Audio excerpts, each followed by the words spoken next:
Wow, isn't this far out? I've seen faces here tonight that I thought I'd never see again. And I'm really thrilled that, that the VES and that the UCLA Film Archive has pulled this night together. So all of you, I hope you enjoy this.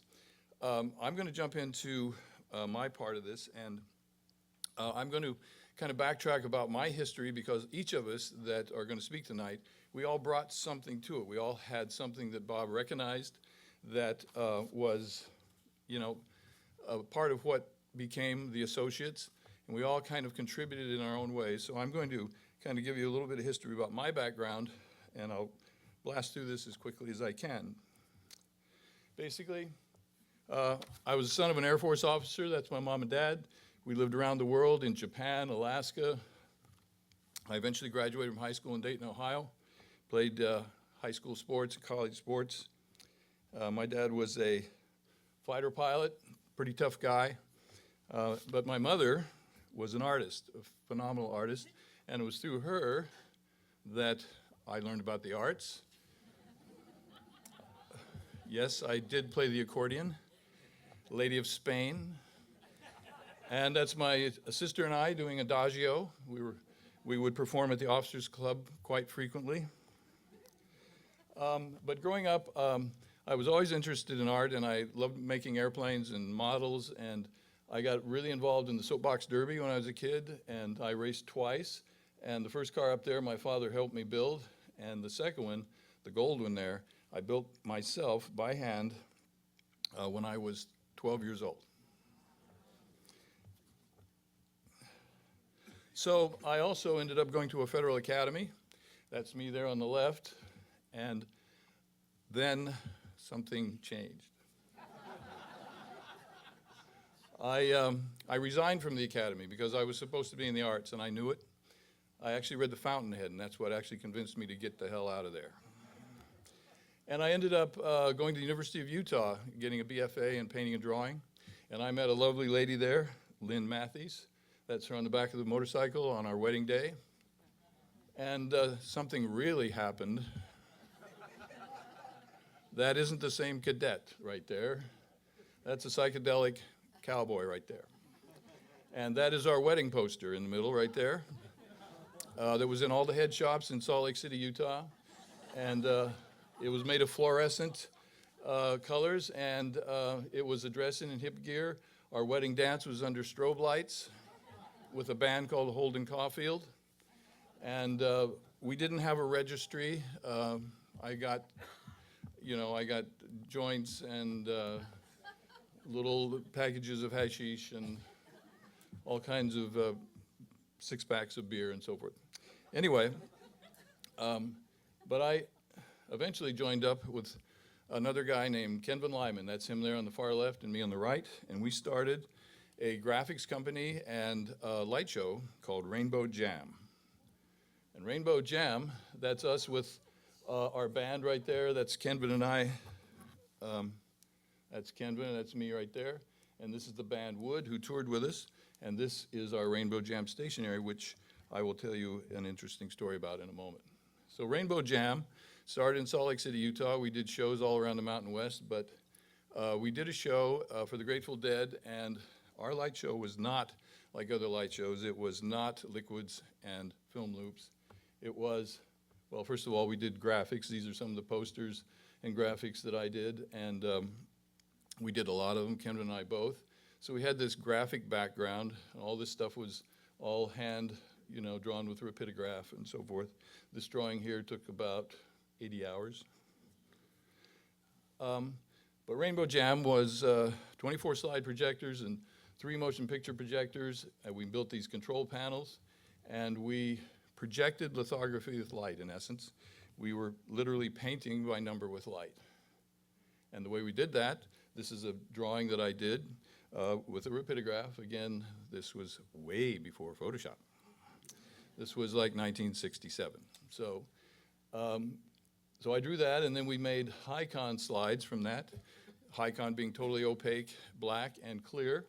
And then we would do overlays, and we would start to make other drawings that fit together so that these pieces would fit together when projected. So these were projectors projecting these things, lining them up on a big screen, just like you're seeing here right now. That's about the size that would appear, if we were doing a concert somewhere. And then by defocusing the projectors, it was like airbrushing. And then you added color. And this particular that's an actual shot of a Rainbow Jam image on the wall. But of course, this stuff all animated. And that is the look of a wall. Again, everything lined up. These are motion pictures running in here. We rear projected the material onto RP screens, and I had a Bolex 16 millimeter camera, spring wound with a variable shutter. I do multiple exposures. I made a lot of student films. They did pretty well. This is another piece that Kenvin did. These dragons would animate when we would play the keys. So all these things were made to animate. And here's the only kind of record of all of where we were at.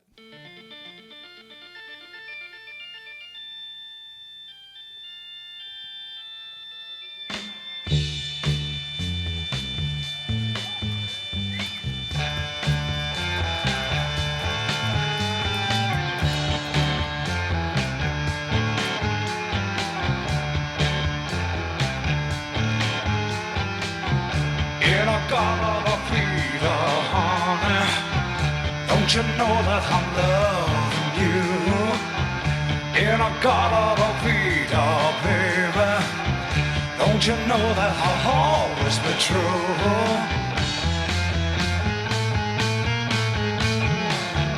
Oh, won't you come with me and take my hand? Oh, won't you come with me?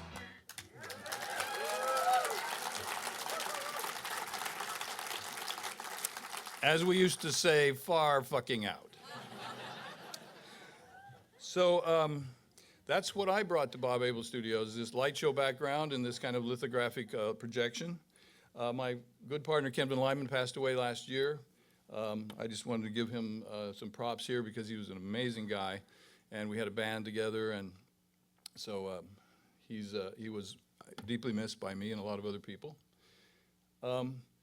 So at the time when I was at the University of Utah, 2001 came out, and I watched it many times. I watched it in the second row with acid at least twice. And the Stargate quarter sequence, of course, was phenomenal. It was something nobody had ever seen before. It was an entirely new process. The whole movie, to me, was just spectacular. Today, it holds up as much as it did then. It's just a phenomenal piece of work. Stanley Kubrick's attention to detail, the design of everything holds up. And if you can say one thing about everything that we did at Abel's, it's always been about design. And this movie had a huge influence upon me. Now, I came to USC on a Cole Porter Fellowship to get my master's degree in printmaking and photography. And when I graduated, I needed a job. And I started looking around. I was carrying my portfolio all around town with posters and graphics and videos and films. But I wasn't really kind of landing anything. So one night I said, I'm going to watch television. Whatever the most amazing thing I see is, whoever did it, I'm going to go ask that guy for a job.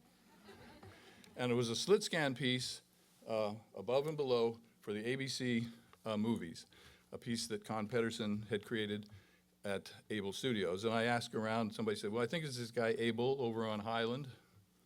So I showed up at 953 North Highland. Sylvia answered the phone.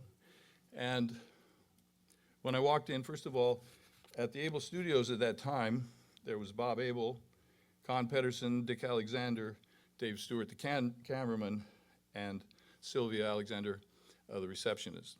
And there was a driver occasionally. But I walked into Bob's office, and I opened up my portfolio, and he said, let me see some of your work. I said, well, I have film, I have video, I have my master's thesis. And he said, no, just show me some stuff. And I started flipping through the graphics, and this was the third thing that came up. It's the Rainbow Jam stationery, and he said, stop. Where'd you get that? And I said, what do you mean? It's the stationery for my light show. And he said, that's impossible. I said, why? And he said, because that is the first page in our wedding album. And what had happened when he and Kirsten went to San Francisco on their honeymoon, He stayed at Ray Anderson's house, who had Holy See Light Show, and Ray Anderson collected graphics. And Bob got up the morning after they had arrived and wrote a love letter to Kirsten on that stationery, and it was the first page of their wedding album. So, fate and luck.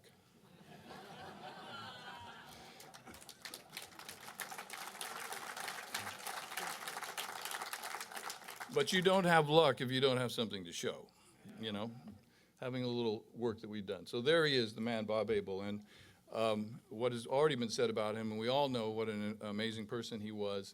He certainly recognized talent, and I had seen Mad Dogs and Englishmen and Making of the President and Elvis on Tour and some of the documentaries he'd made.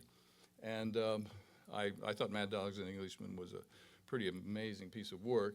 So Bob had this tremendous background in documentary filmmaking, but he had worked with John Whitney some, and I think he had actually worked a little bit at Graphic Films, Les Novros's company. But anyway, Bob, he said, look, I'd love to hire you, man. This is like, you're just what we need here, but we're broke. We haven't got any money. And I said, well, I'm a starving artist, so, you know, anything would be good. And he said, well, how about $100 a week? And I said, great, perfect, I'll take it. And, you know, the fact that they had 35 millimeter film instead of 16, you know, I used to was just holding 35 millimeter film, it was like gold. So anyway, he hired me, and then the next day I came in and I met this man right here. And this is one of the best people I've ever known in my life. This is Con Pedersen.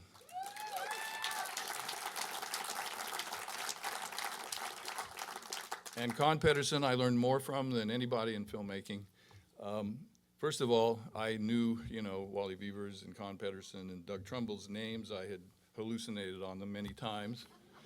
And when Bob introduced me to him, I went, Con Pedersen, did you work on 2001? Yes, I did. And I was flabbergasted. And from Con, I learned how to make exposure sheets. I learned so many things about filmmaking, about animation. But Con was pioneering the slit scan and streak photography that was what the studio was really kind of known for at that time. That Whirlpool logo that you saw, that was streak photography. So it was slit scan and streak. And Con was pioneering that. And what happened as a result of us joining together was that I brought the candy apple neon process. What I did is took what the light show did and I put it under a camera, made multiple exposures, color filters, invented all these kind of processes, and we combined those two.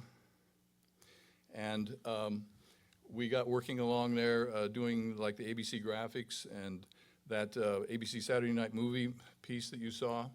That was one of the first pieces I worked with Con on. And I was at the studio for almost a year, and we needed some more help. And this gentleman right here is Wayne Kimball.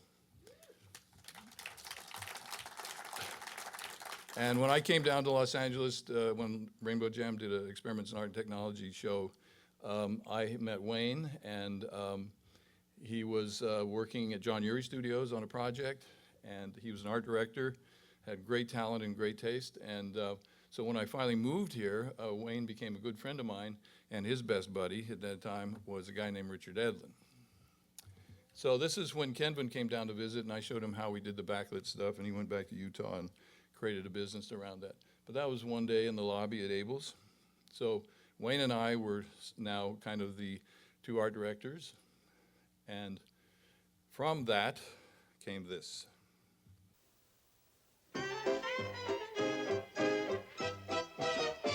Seven up, we see the light of 7 up. We couldn't have made it through the day without something to show the way, without something to keep us going. And you can't make it through the night if you don't have some kind of light that's showing.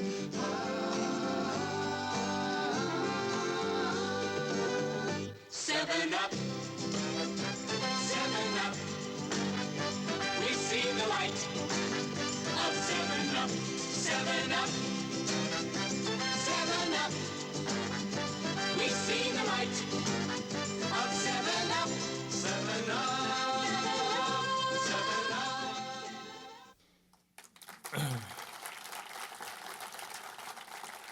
That commercial changed advertising in America. It changed a lot of things. It was the Pandora's box of visual imagery, a new way of telling, a way of selling, a whole new form of visual advertising. Everything in that you saw was stuff that we invented, from the hardware, the computers that controlled the cameras, the way the artwork was created. It was all essentially new. We invented it all, from the exposure sheets to the candy apple and all of that. I think that's one of the first things Wayne worked on. Wayne did the hot dog.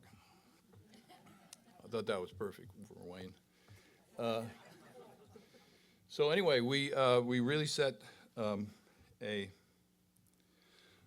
precedent with that, and you know, at that time in America, the advertising was, you know, don't squeeze the Charmin and that kind of thing, and this was the first thing, and the piece came to us from J. Walter Thompson in Chicago, an art director, creative director named Bob Taylor, who came out, and basically Bob and I went over to the Appetit Cafe with him, where early Abelites used to hang out a little bit.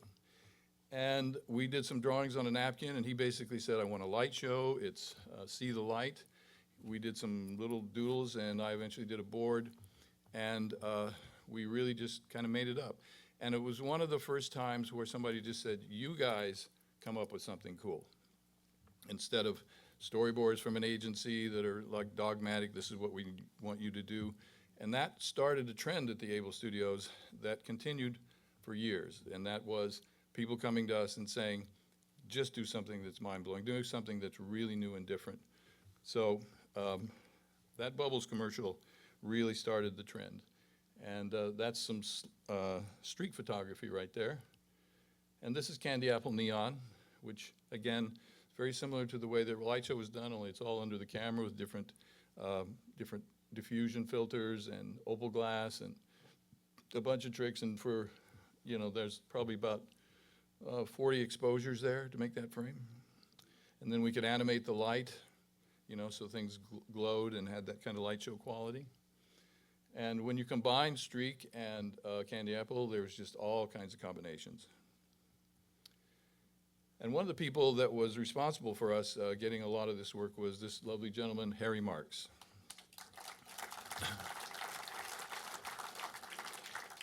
Harry was the person who was basically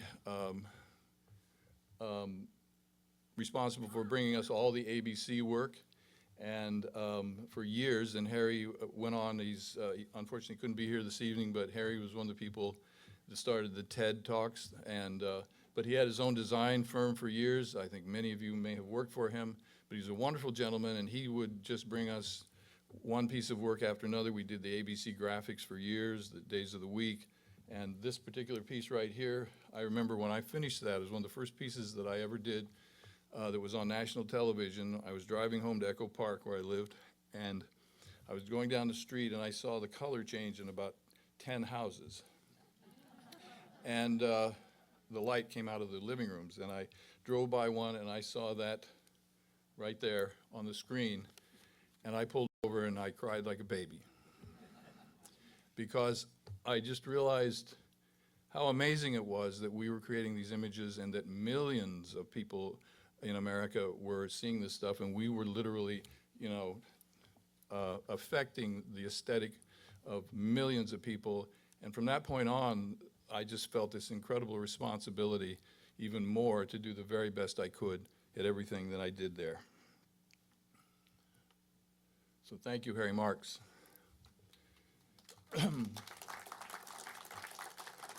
This is my office when I was working on the Abel logo that you saw at the beginning of the show.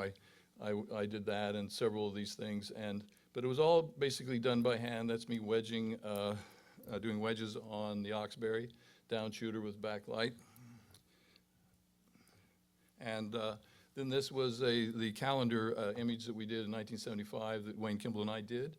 And as you notice right here, all of a sudden it's Robert Abel and Associates, which was a big breakthrough because for several years, you know, pretty much every interview, anything that came to the studio, it was pretty much always considered that kind of Bob did it all in a way. And at some point, you know, the group of people working there who were doing these incredible all-nighters and just grinding away. I mean, we had a work ethic at Abel's that I don't know if it was really the right thing, but it ended up being the way we worked. We would get 2 weeks out of every week, so we did all-nighters a lot. I slept under my light box, and I kind of set a trend, and I'm a little sorry that I did, because there's a lot of people who it kind of wore out. But over the years, new people kept coming, and the Michael Gibsons and Ed Verreau and Mitch Brisker, Sherry Guinness, Dina Burkett, Michael Sterling, Clark Anderson, John Grower, Adam Beckett. The list goes on, and if I didn't mention your name, it's because I could be here all night naming names, but many of you are here. And the Abel studio, once that Bubbles commercial came out and this graphics, it just drew people to it, and I was lucky enough to be able to interview a lot of those people. A lot of people came from Cal Arts. So anyway, I went down and talked it over with Bob, and he said, all right, and Associates. And then this gentleman showed up. This is Richard Edlin. And as I said, I knew Richard. I met him initially through Wayne, and Richard and Wayne had invented the pig nose amplifier, and they had a little storefront they were working out of. I'd go over there and shoot baskets with them, smoke dope. It was great. And anyway, Richard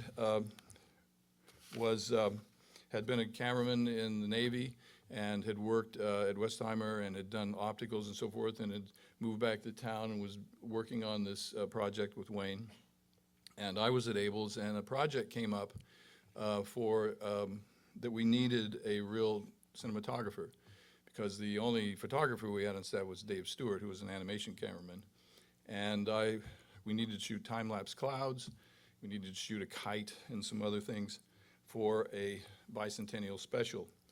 And so I went to Bob and I said, look, I know the guy, and Richard came in, and he and I went off to Weed, California, and to Alta, Utah, shot time-lapse clouds with Richard's rack over and his intervalometer. And we used those clouds in a lot of commercials, actually. And this is when we were out shooting out over the Pacific Ocean, some footage for K-Big Radio, flying with Ross Reynolds, a great pilot. But Richard was the DP on that, and we had some pretty cool adventures. And it led to this, and this was a pretty amazing piece. This is a slit scan piece with a model that Richard made. This is a physical model that Richard made in the shop.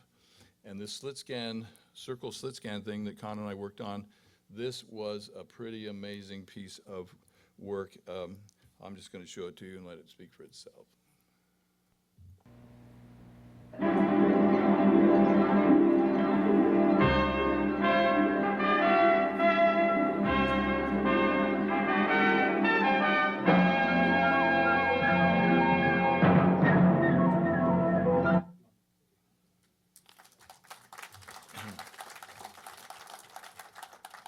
So anyway, we did this all with camera systems that were designed and built, and the computers were designed and built at the studio. And these cameras and computers were built by some people that I need to mention. First of all, the very first camera system we had was built by Bill Holland. It wasn't real, the first controller, it really wasn't a computer. It was a punch tape reader that Con had kind of commissioned. And then after that, Ray Feeney and Bill Holland built the Bill 9000. And the first computer we had that they built was actually called the HAL 9000, and then the second was Bill 9000. And then they built the Phoebes, and we built 3 Phoebes, Huey, Dewey, and Louie. And Ray Feeney programmed them so that if an operator made a mistake, the computer would say, "I'm sorry, Dave, I can't do that." Because our 3 cameramen at that time were Dave Stewart, Dave Augsburger, and David Hardberger. And Dave Stewart went into the dark for like 3 days, not knowing this, because Dave Stewart was a buttoned-up dude, and he really was a perfectionist. And he was shooting in there, and a mistake happened, and the computer talked to him, and he came running out of there. with poker chips in his eyes. I mean, it was serious.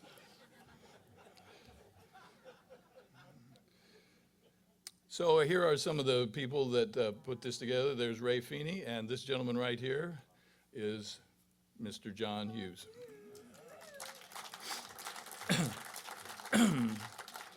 And that was part of the camera department. They were starting to build the camera system that was used to control the computers on name brand. I'm going to have to speed up here a little bit. I'm taking a little too long. This is a film piece that we did.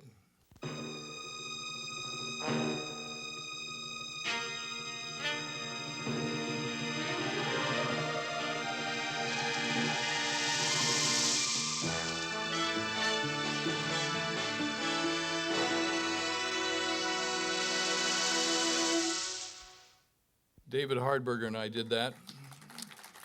We were in the dark for 2-3 weeks. Sometimes the tape would misread, hanging Chad, and we'd have to start all over. Every pass in there, every streak of light was a separate moire pass. And as Richard Edlin used to call this kind of photography, it was photomasochism. And so as we moved along, all of a sudden, this gentleman shows up. And this is Chris Blum. Chris was, and still is, one of the most amazing people I've ever met. Truly one of the best idea people ever. And it came from, Chris was creative director along with Mike Coker on the Levi's account at the Foot Cone and Belding in San Francisco. And he had already done the commercials, the rotoscope things of the stranger that walks into town, mining Levi's, harvesting Levi's, that kind of stuff. But he showed up one day with this storyboard. And that's a pretty daunting thing to see in 1977.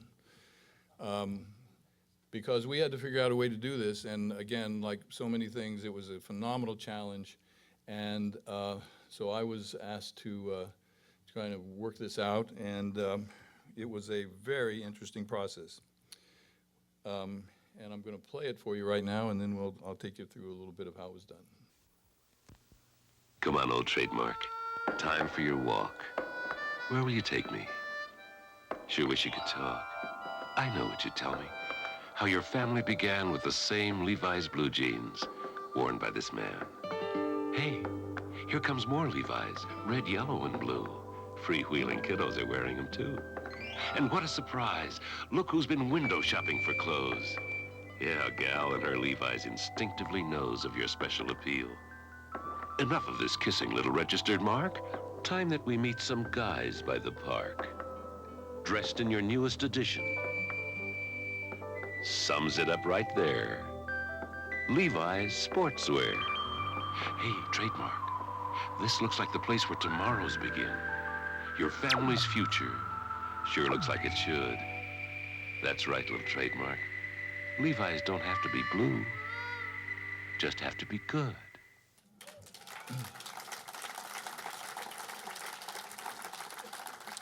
So that commercial set a new Burke score test. I don't remember, it was very high. It was the highest scoring commercial for years because you couldn't even describe the commercial without saying Levi's. You know, the Levi's trademark does this, and you know, it was like brilliant. So it was really a battle to do this, though. That is looking down on the set at Screen Gems out in Burbank, and I will show you some things here.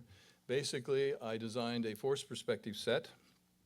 It's the first one I'd ever done, and so I drew the plans for it, and basically that's how you force the perspective. There's only one place in this whole set that it looks proper, and that is from where the camera's point of view is. And this is a Chapman crane with two puppeteers on it that are puppeteering this puppet, and this crane has to roll along here at speed as our camera, which I'm going to show you more about, moves along as well. This is a breakaway wall right here so the camera could go through here. Here's looking down at that. This is our camera right here. This is the breakaway wall. So the shot starts back here with an actor holding the chain on the puppet, and the puppet moves down along here as this camera which we built, which was a one-of-a-kind camera we built for this commercial only, that had to move down this set in real time and had to make a repeatable move in real time. Here's that camera system. It was built by, well, the number one person who was involved in that was Stuart Ziff, but Carlos Eisenkopf, Bruce Wilton, the Andretti family, father and son, R.T. Taylor, and all worked on building this particular piece. This thing had to move in real time. It was run by Sloson Motors. This was pushing the envelope like so much at this time. Ray Feeney could tell you about it. If you get him over a drink, he can probably go on for about a week. But a brilliant solution here was these are Sloson motors that were ganged up to power this thing. And it was on the edge of just being able to power this camera and carry all this load at that. So someone had to carry the cable on every shot. So R.T. Taylor and Carlos carried that cable every shot, 8, 10, 12, 14 hours a day, up and down as we shot this. But Ray Feeney and John Hughes in the electronics department designed a control system for this where they used tape recording audio sound to drive the Sloson motors. And there's Stuart Ziff, and there's R.T. Taylor and Richard Taylor. We're both Richard Taylors. And the PA system at Abel's, when they say Richard Taylor, we'd both pick up. So he became R.T., and I remained Richard Taylor. And Stuart Ziff went on to ILM and designed Gomo for Dragon Slayer and a bunch of other things. A brilliant guy. And here's the camera system again. And that's Ed Martin, the DP, a great guy who we worked with a lot at Abel's. And here we are again. You can see the puppeteers up here. This big crane would have to move along with someone, piloting that thing at exactly the right speed. So we did quite a few takes to get that right. But the camera system, when it finally got down to the 11th hour, it actually worked. And there I am teaching him how to mine gold from a fire hydrant. That's looking back toward the open part of the set. This was part of the skateboarding scene. And there's the Nuremberg jury. Basically Bob Abel, Ray Feeney, Chris Blum, Mike Coker, and myself. And there's the controller to drive the computer, to drive the camera system. And we spent a lot of time there on that, but the thing was that there's a bear with a human head.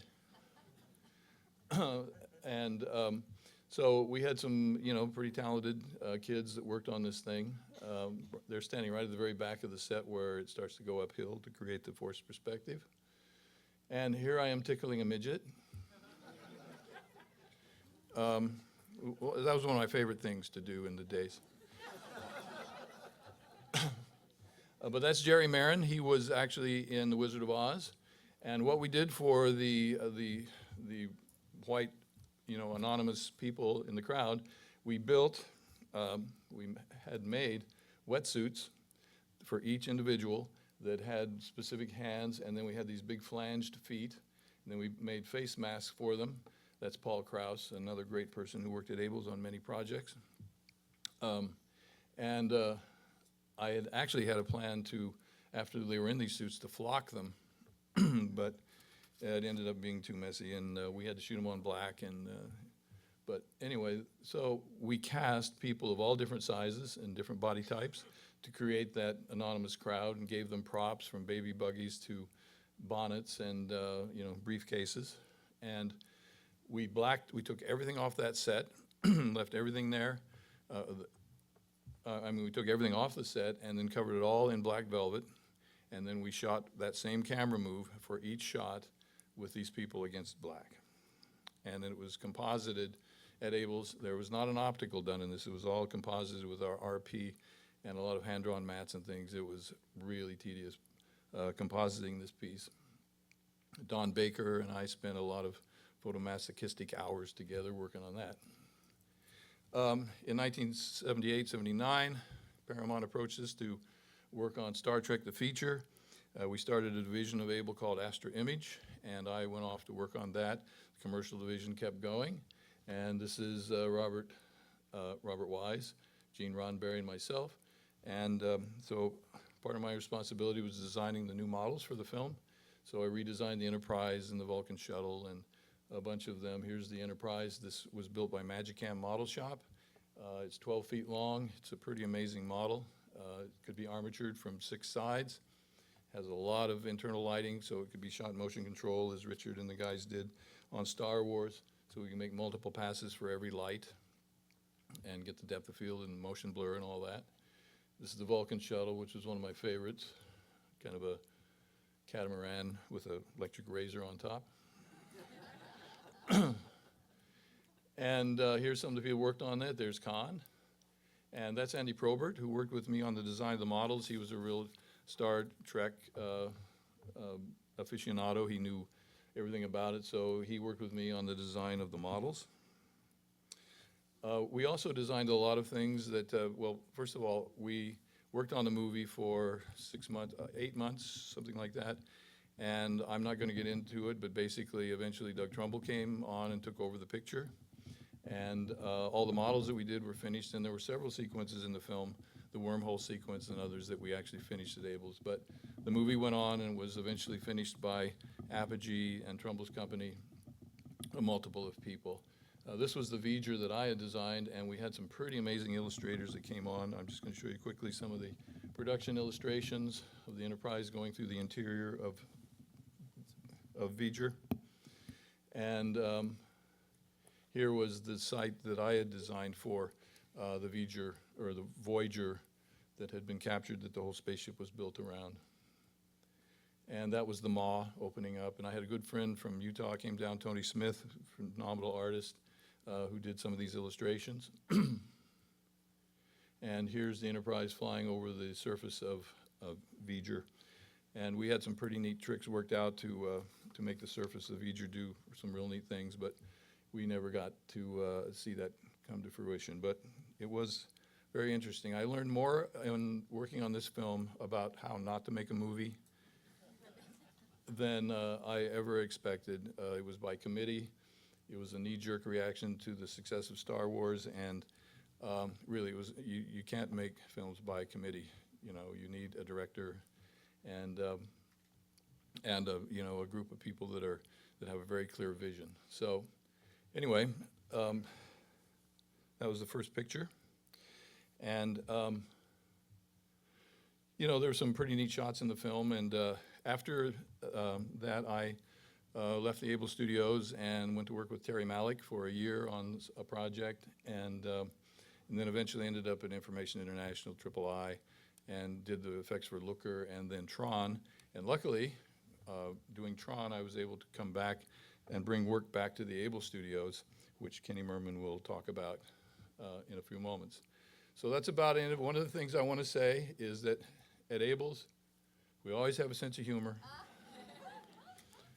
That's Wayne and I, you know, after a long night's, whatever that long night was. Anyway, so thank you all, and we'll roll into the next thing here.